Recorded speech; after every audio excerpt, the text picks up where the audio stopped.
Tonight's episode of the 31st Lap Podcast is brought to you by DirtTrackDigest.com. If it's on dirt, it's on Dirt Track Digest. This is the 31st Lap Podcast, recorded live in the studios of FingerLakes1.com in downtown Seneca Falls, New York. And now, your host, Chris Marquardt.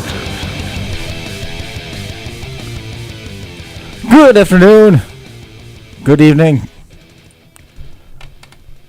all that other fun stuff that comes along with going live at FingerLakes1.com, FingerLakes1.tv, the home tonight for episode number 179, featuring a little bit of talk on the MudBoss as we have the finale of the outdoor racing season for the Northeast Dirt Modifieds taking place as we speak at the Bad Boy Buggies World Finals. The Modifieds on the card joining the late models and the World of Outlaws sprint cars at the dirt track in Charlotte. We're looking at turning all the attention indoors. New type of indoor racing taking form right here locally down at the Radio Hill Raceway in Dundee, and it is a division called the MudBoss. We're going to be getting Steve Salvis online here to talk a little bit about the MudBoss itself, which is a division that Eric developed. It's his twin brother. They've been racing RC cars since 1989. We'll be showing you some pictures of that stuff. We're going to dive into a little bit of results quickly. First, just to touch base on the weekend's activity over at here we go. We just steered away from that inadvertently. Jeff Strunk coming away with a win. Corey Costa coming away with a win as well over at 5 Mile Point. Stu Friesen doing enough to claim another win over there with the Race of Champions. Good run for him. Coming away with the Tour Championship there. Multi-time 5 Mile Point champion. So good deal for him. He did it in the dailies, number 44. So obviously, Stu Friesen pretty happy continuing to ride that postseason momentum.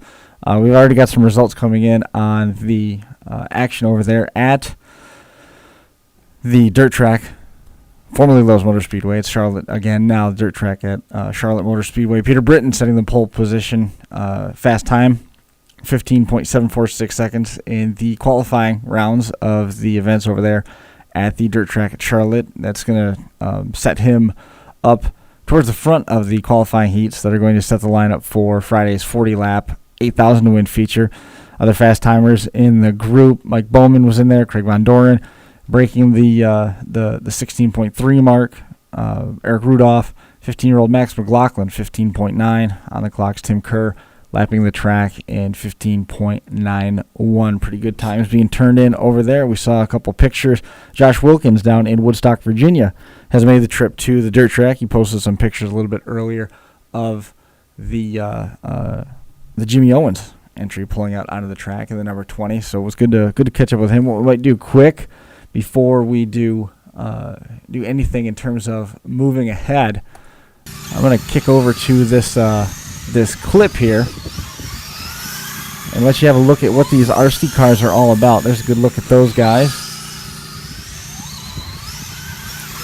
And you'll see those modified bodies look those bodies look just like the modifieds that race around here at home. They've got the number one, the Alan Johnson paint scheme on one of those with the Pillsbury colors on the sides of it. What I'm going to do now is get a hold of Steve Salvis. We'll be right back with you here momentarily.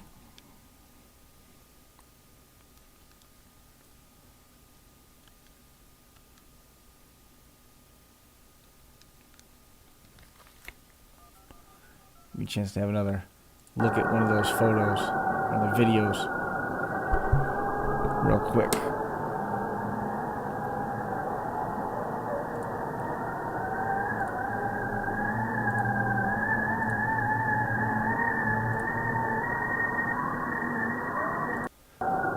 Watch this thing carry the front wheels. It goes into the corner.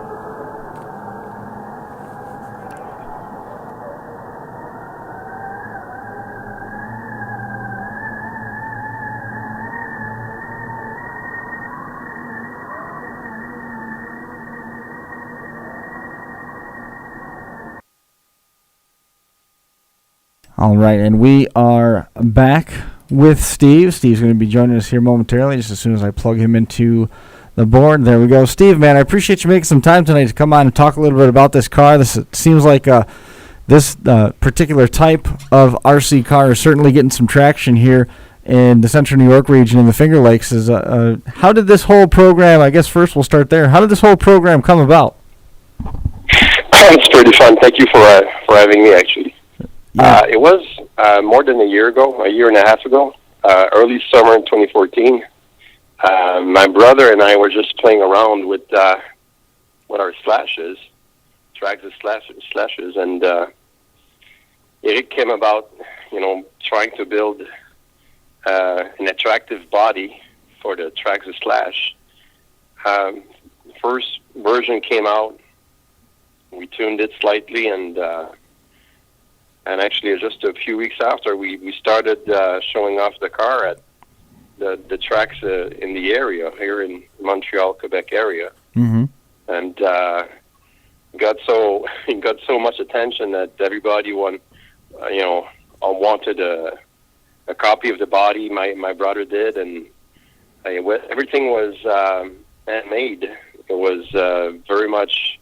A lot of work was actually, in the first few versions of the bodies, and it wasn't very productive in regards to duplicating the initial versions. But it was like May or so last year, and it took only a few weeks to find a local shop that would water jet the plastic, the doors, the roof, and everything else, and the rest is history. My brother is probably, we were talking about it a few weeks ago, and he said, Eric said, I can barely keep up. It's just incredible. I mean, as much as he was having that vision of having that car, it's expanding throughout the North America. You never envisioned having that much success, but we brought it to the tracks in regards to finding a class that would bring fresh blood to the hobby. Mm-hmm. It was really exactly what it did.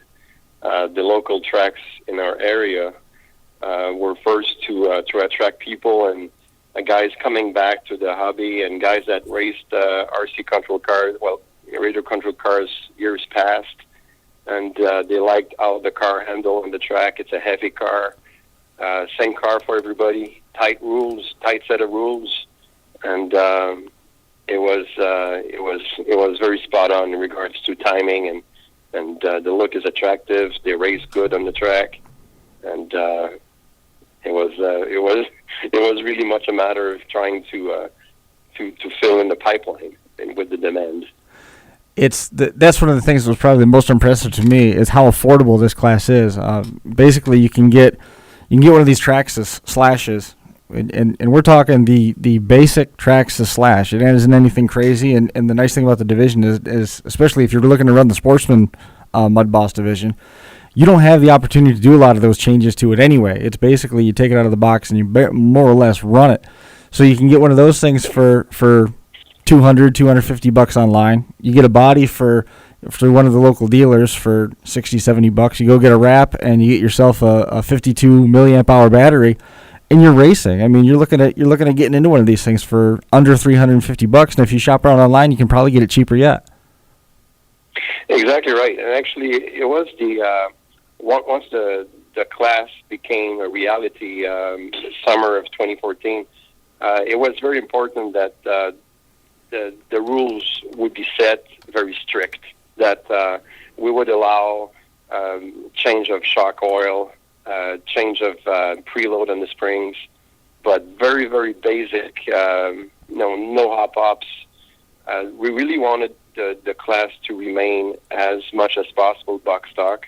Right. And somebody, like you said, you grab the Traxxas Slash. In reality, is by far the most popular RC car in the world. Right. And yes, we've got so many requests, Eric and I. You should allow this. You should allow that. Why can't we do this? Why can't we do that?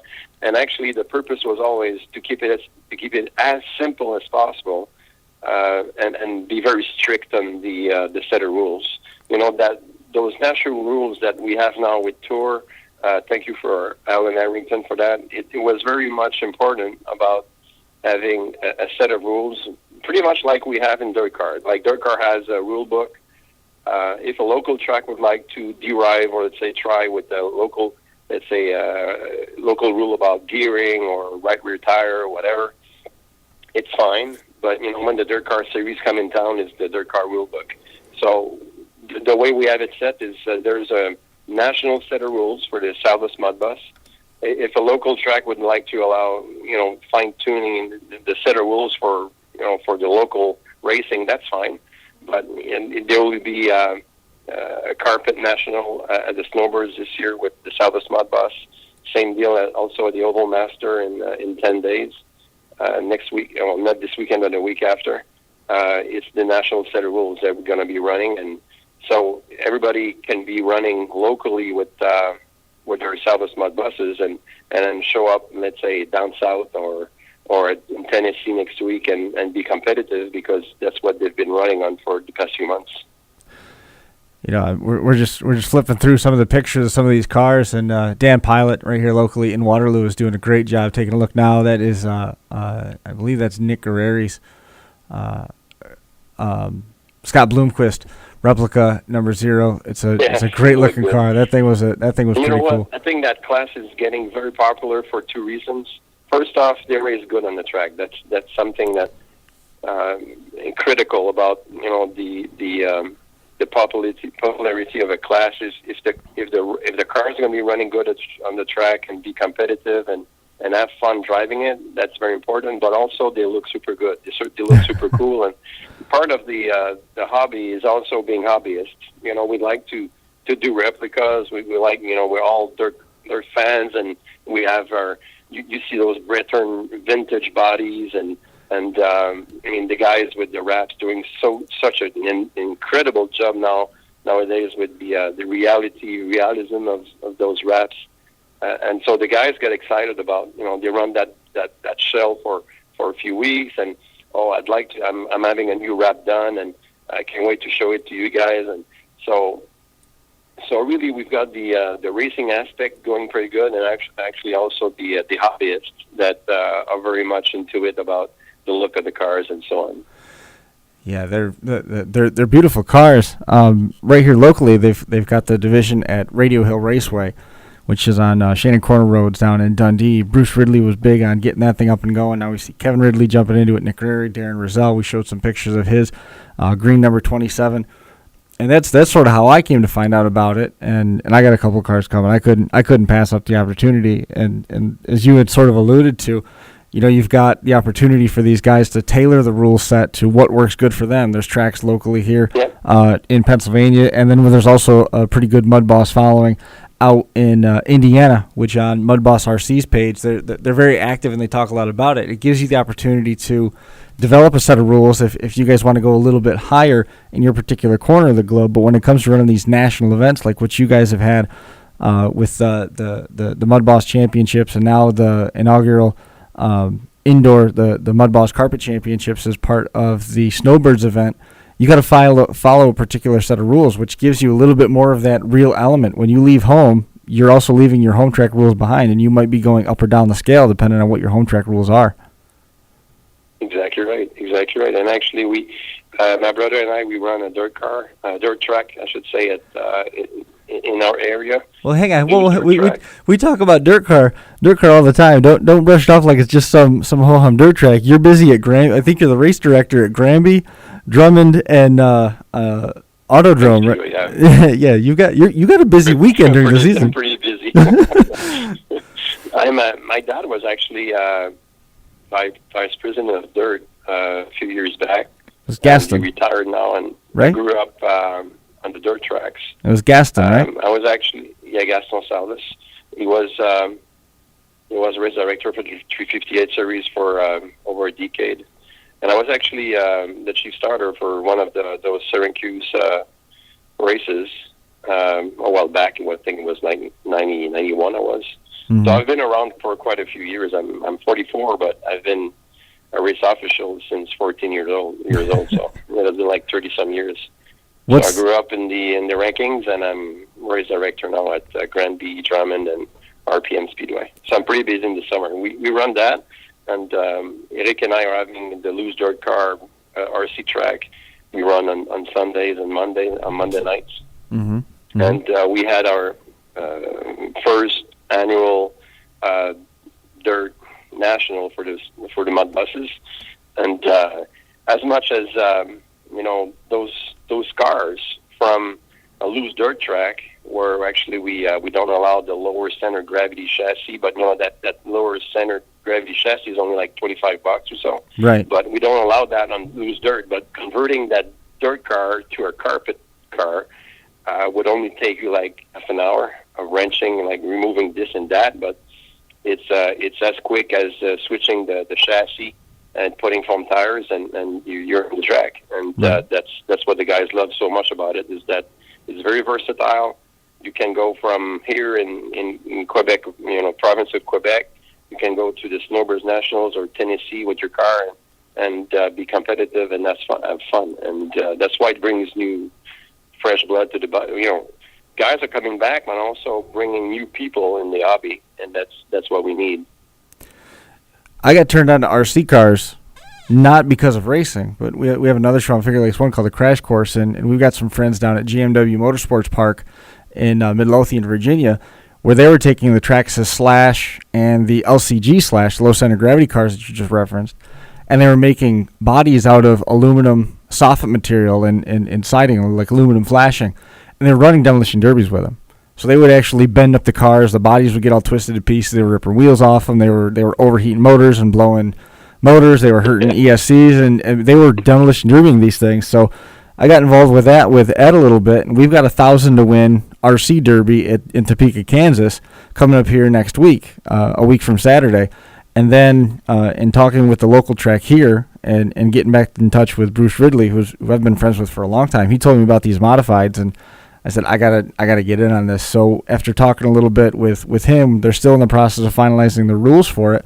But we thought, with Syracuse going away and losing that 200 lapper, what if we took and we tried to emulate that and start a 200 lap race here locally? And thankfully, Bill Brewer over at the Radio Hill was on board with it. So at the end of February, we're going to have a 200 lap race for the MudBosses using basically the Sportsman rules. Again, more details are going to come out on that as that comes around. Great. So it's 100 laps, then you take a break, then you do another 100 laps for the second half of it, and we've had the great fortune of Corey Reed and Brewerton Speedway and Fulton Speedway. They've already committed some prizes for that race, which is awesome. You're going to have ticket packages and things along those lines to Brewerton and Fulton, and I can't believe the response that we got just off of that. It's been really cool, and Kevin Ridley, who's a past champion, he's running RC cars now. I just saw a body that was done for Rich Swarthout, so he's going to be jumping in on it. It'd be a ton of fun if we could see 20 or 30 cars trying to qualify for that 200-lap feature. We actually, I have to admit something. The cars, the look of the cars, everything is great. But if there's one aspect in the RC industry, or say the racing part of it, that needs to be improved is the race programs. What we've done this summer, and that's what we started in 2014, for those MudBoss classes we have, we no longer do those regular setup of qualifying races 3 times 4 minutes, right, and raise the feature for 4 or 5 minutes. What we've been doing, and that's what we're going to do at the Snowbirds. Eric is going to be running actually the portion of the Salvus MudBosses with the computer. What we do is we have what we call a mayhem. A mayhem is actually 5 minutes. The track is open for 5 minutes. All cars can go on the track all at once. It's up to you to manage actually the 5-minute run. And what you're trying to achieve is the best consecutive 2 laps. And once you're done with that, so we're going to have all the entries separated in groups, like we have in the full cars, the full scale cars. So we're going to have group 1, 2, 3, 4, 5, whatever. And then from now on, what you're doing is you're racing within your group. First time on the track with your group is going to be time trials. So you have a maximum of 20 laps on the track, and your single best lap is actually going to have you ranked in the qualifying order for the first heat within your group still. So you come back with your group, and then if you did the fastest lap in the time trials within your group, you're going to start first in the qualifying race. And the winner of the qualifying race gets into the A main automatically. All the other cars from the qualifiers come back for a consi, and the results of the consi is to set you up B, C, D, E, F, and so on. Right. And once we run the races for the mains, we have the top two running at the end of every main, bumping up to position 8 and actually 9 and 10 for the following race. Wow. So what it creates is every time you're on the track, you are racing actually your buddies on the track. Every time you race on the track is actually for positions. You're not trying to best your time or be the quickest. And what it solves is it solves many issues in regards to, first off, the qualifying races in time can get quite boring at times, like you're racing on your own clock. Sure. So it solves that. And also on the dirt tracks, you don't always have the dirt track exactly the same shape for every qualifiers on the track. If you're basing your qualifying races on time, it's kind of screwed if you're on the slow track because the track is drying out and so on.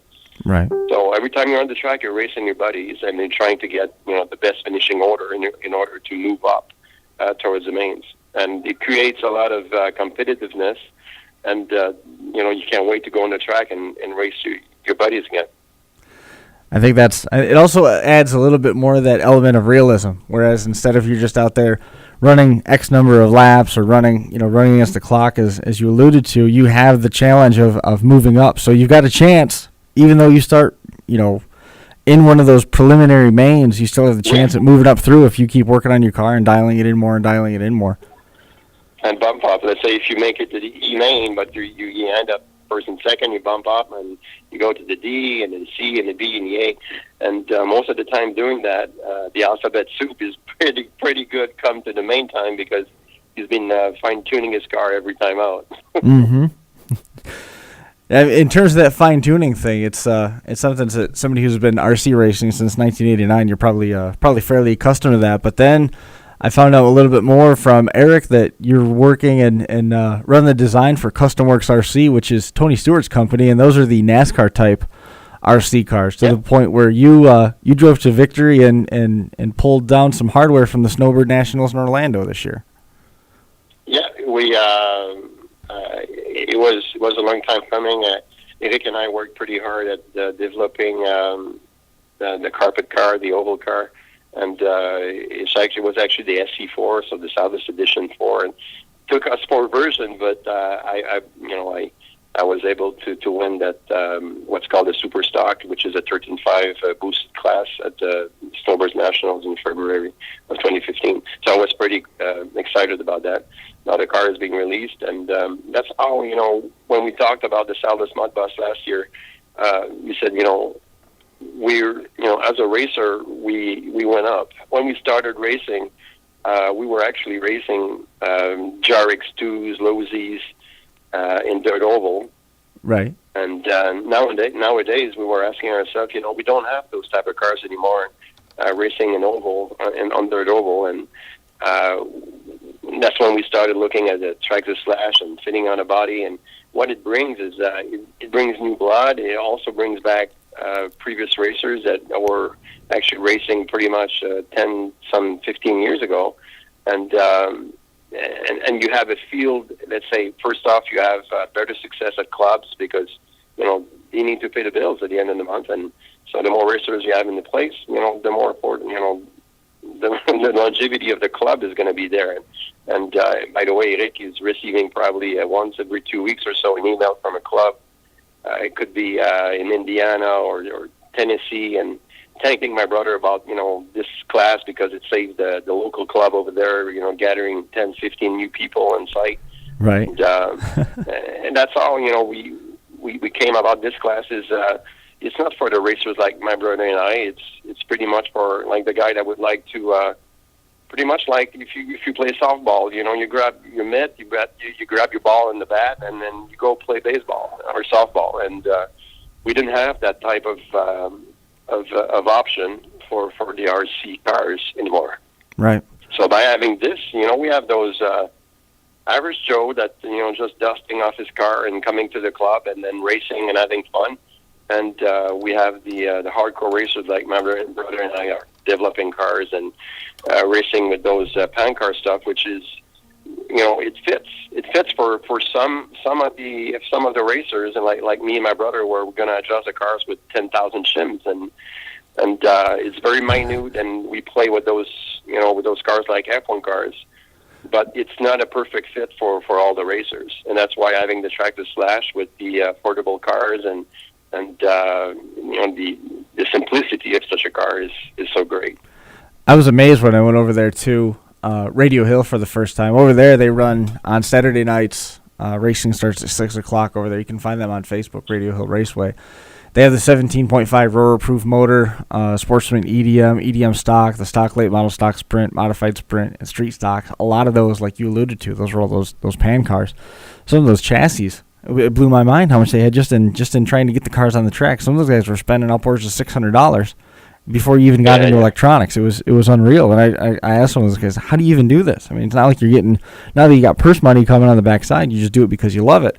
And then just like, a few minutes later, I'm over here standing talking with Bruce about the cars and talking with Kevin and watching Kevin get the cars dialed in for Bruce's kids. And they're talking about getting into it for, around $300, which was, it was a stark contrast to the guys that have buckets and buckets and buckets of parts and all these different chargers and all this high-end stuff. And then you've got the MudBoss cars that are just tooling around there. And honestly, it seemed like the guys with the MudBosses were having a little bit more fun.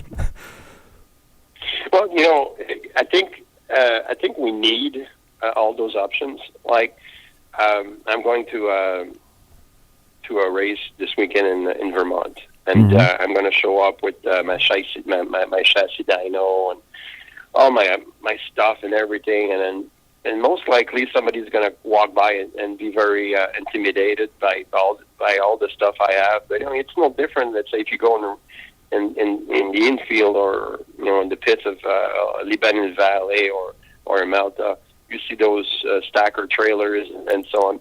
So there's a sportsman class, there's a 358 class, there's a big block modified class. It's important that everybody finds exactly what he's looking for. And what we were missing not too long ago is those steps.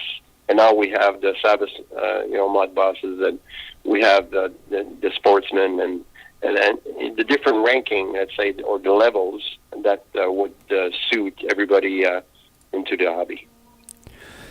I think it's one of the keys is you got to find a way to get that door open. It's no different than going to some place like Black Rock Speedway where they've got their youth division. They've got the Bandits that run, 4-cylinder rear-wheel drive. Basically, they're all Ford Mustangs. But they can run between the ages of like 12 and 16, and then from there they can move up into the 4-cylinders, and it becomes a self-feeding monster. You can go from the 4s up to the adult 4-cylinders, and then once you grow out of that, you can go the way of any number of different directions between what they've got with their street stock program, and then locally we've got Paradise Speedway, where you've got options over there in go-karts, you've got options in micro sprints, and it keeps a younger generation and a new generation in the hobby. So by doing this, it gets people in at the ground level. The line is fine. The line is fine, though, about diluting the field of, let's say, racers or customers.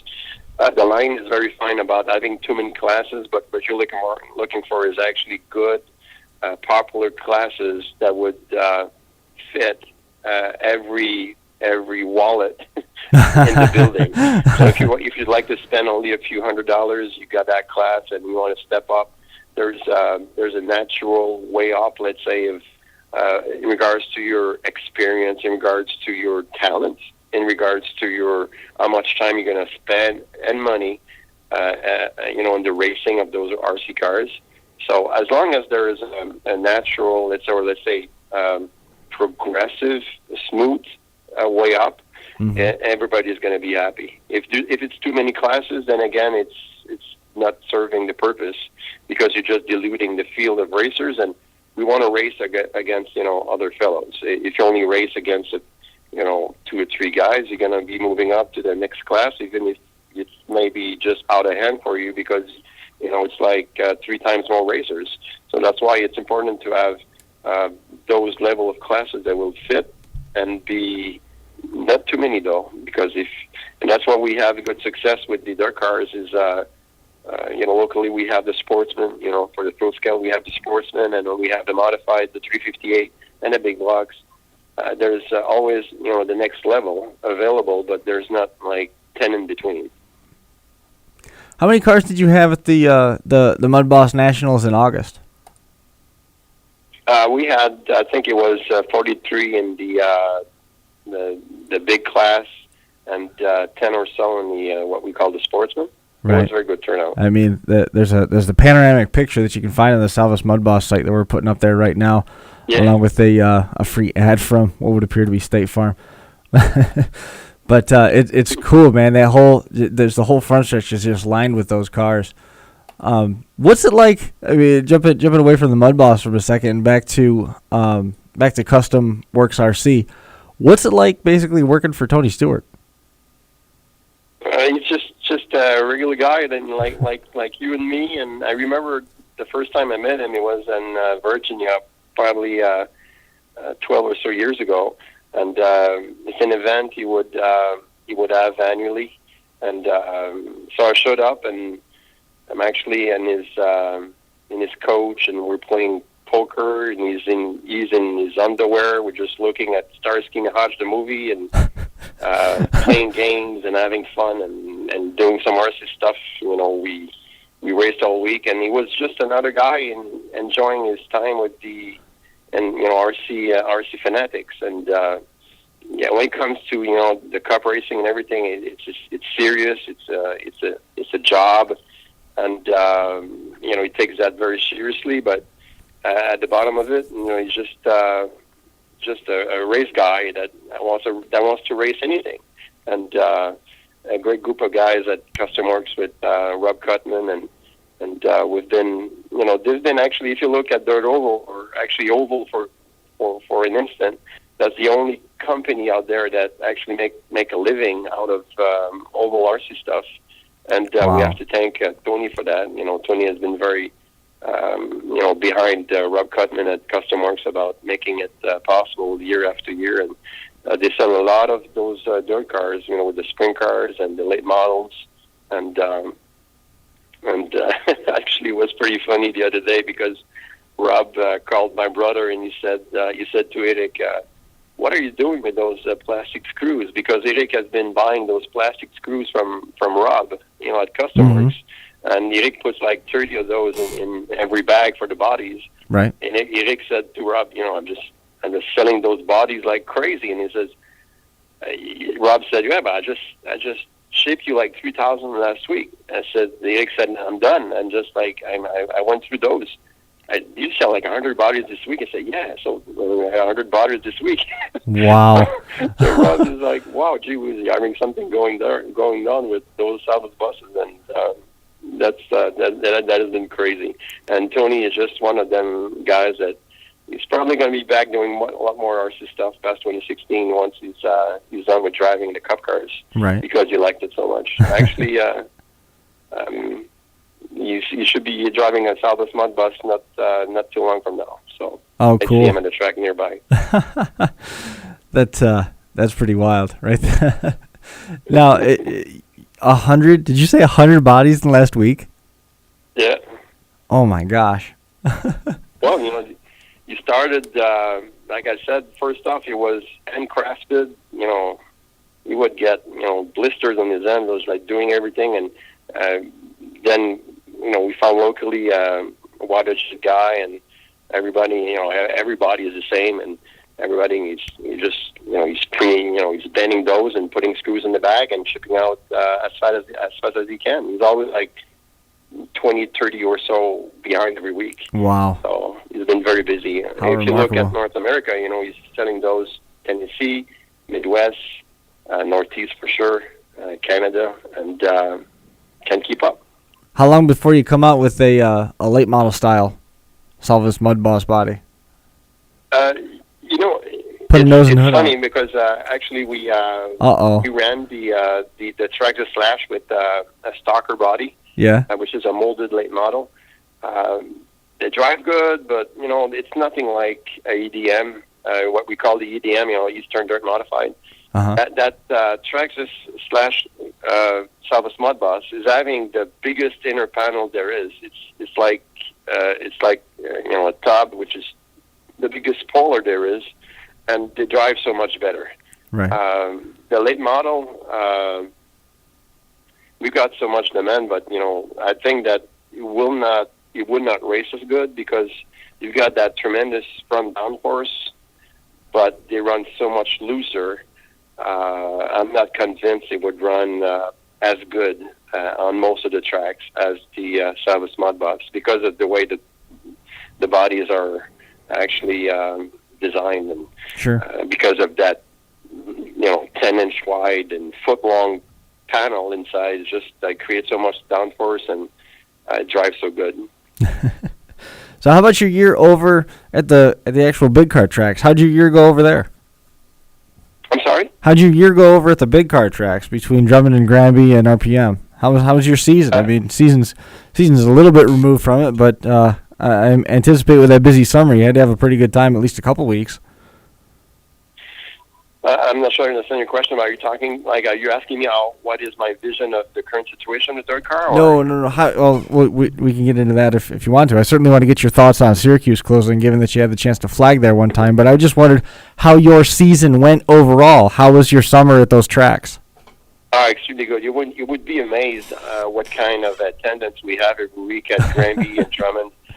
We average, I would say, maybe 5,000 people in the grandstands every week. It's insane the job the promoters have been doing up in the area, where we have the DJs, we have all those activities.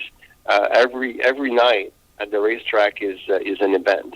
Mm-hmm. That's what they've developed over the years. Is the racing part of it is important, but you know that when you're going to show up at Autodrome Granby or Autodrome Drummond, you're going to have a good time. And it's not only about what goes on the track itself. It's once you go after the gate, you sit in the grandstand, and it's an event from opening the gate to the end of the night.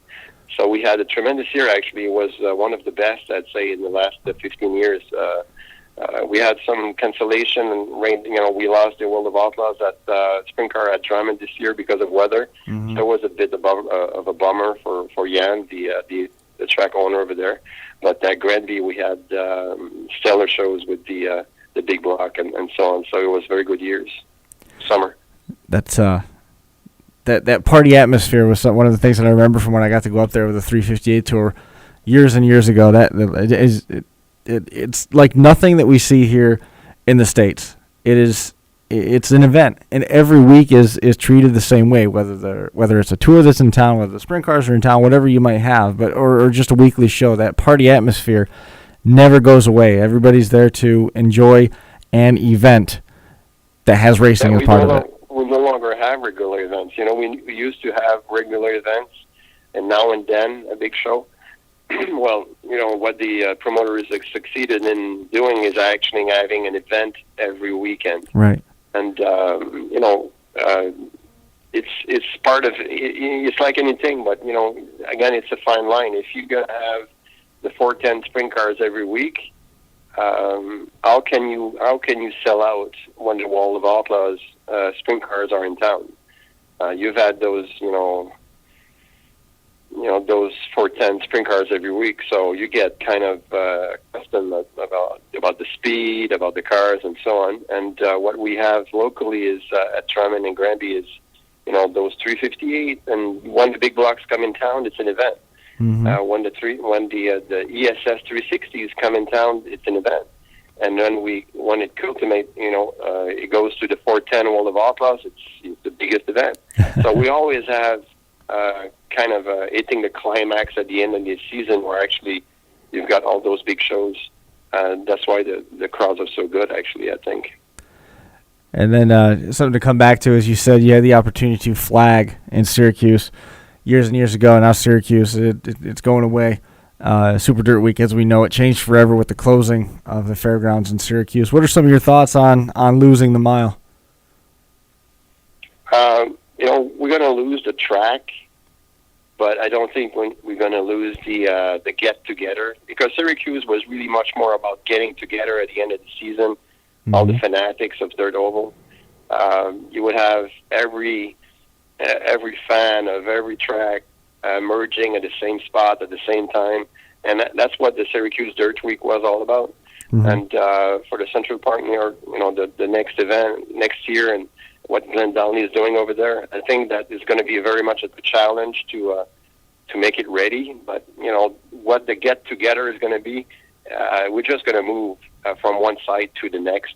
And you know how the racing has been at Syracuse, so it was never about the racing itself.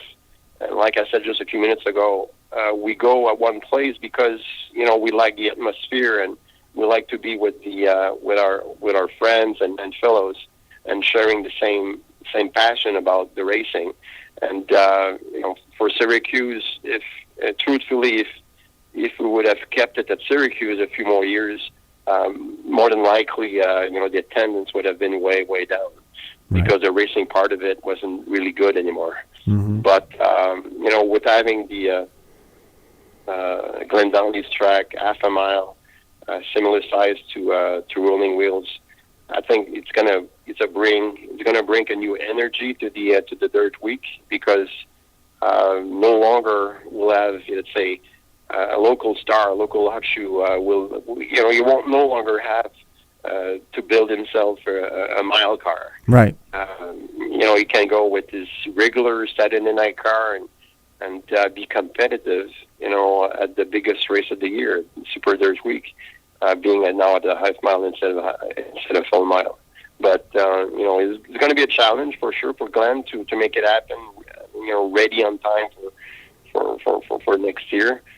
But I think it's going to be as great of an atmosphere, just moving from one place to the next.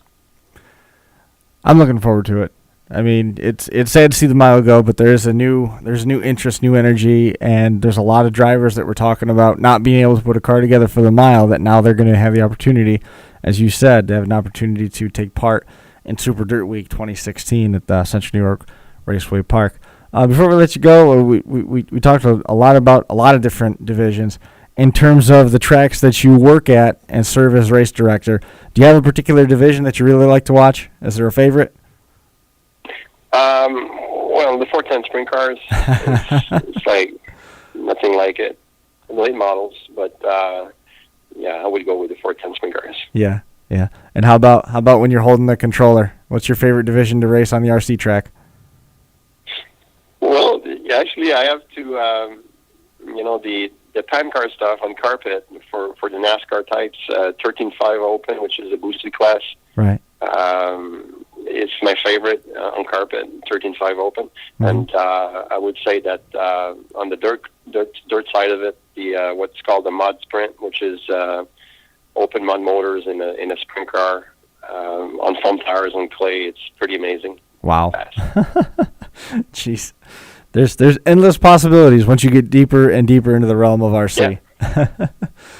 Well, Steve, I appreciate a ton you guys making time and coming on and talking with us a little bit about what the MudBoss is all about and some of the different aspects of the racing. I mean, national events for this division already taking form in different parts of the country. The extra distance races, the affordability of the class, the fact that we've got the chance right here in the Finger Lakes of finding a track that's going to run them in our backyard. It's all good stuff. The fact that 100 bodies went out of there last week, that's also pretty promising too, that there's going to be a future of this class all over the place.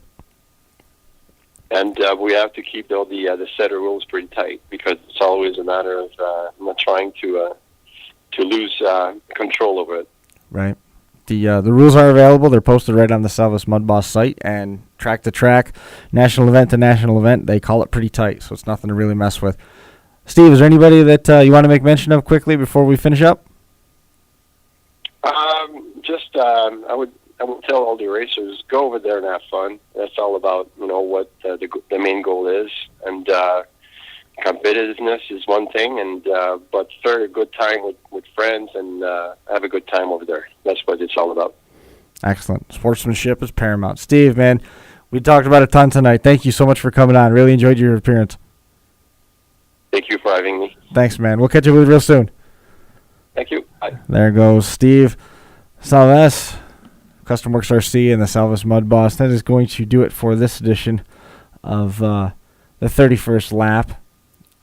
Just to wrap up here a little bit, you can jump online. The show post has all the links to Radio Hill Raceway, Salves MudBoss, and the Facebook page that's dedicated to MudBoss RC. You can find Eric and Steve on Facebook as well. Thanks so much for Steve for coming on. Eric helped put us together and got us set up to a point where we could have this conversation. And, of course, thanks a lot for the photos from Darren Rizal and also Bruce Ridley, Pilot Graphic Design. They're doing wraps and stuff. They made a Joe Plazik car. They made a Kenny Tremont car. The vintage Brett Hearn car, I found stumbled across a Brett Hearn Pepsi number 20. And then he had Dan Pilot did the number 6 Freightliner car. And obviously the Budweiser number 3, the almost the trademark of dirt car for a long time there. The Budweiser number 3, the Brett Hearn campaign, the Joe Plaza car, the Jack Johnson cars. It's really awesome to see all those things coming together. And I know Danny's going to get a couple more bodies here on be tomorrow. So check that out. Stay tuned to it. Looking for a final update. Haven't seen much from Mike lately over there on Dirt Track Digest in terms of the action being held down there at the dirt track at Charlotte. I know a bunch of the folks that listen to the show are down there this weekend. Be safe. Enjoy the World Finals. That's going to do it for this edition of the 31st Lap. Appreciate, again, Steve Salves coming on and hanging out with us. That'll do it for us. We'll see you in 2 weeks. We are off next Thursday. We'll see you in 2 weeks.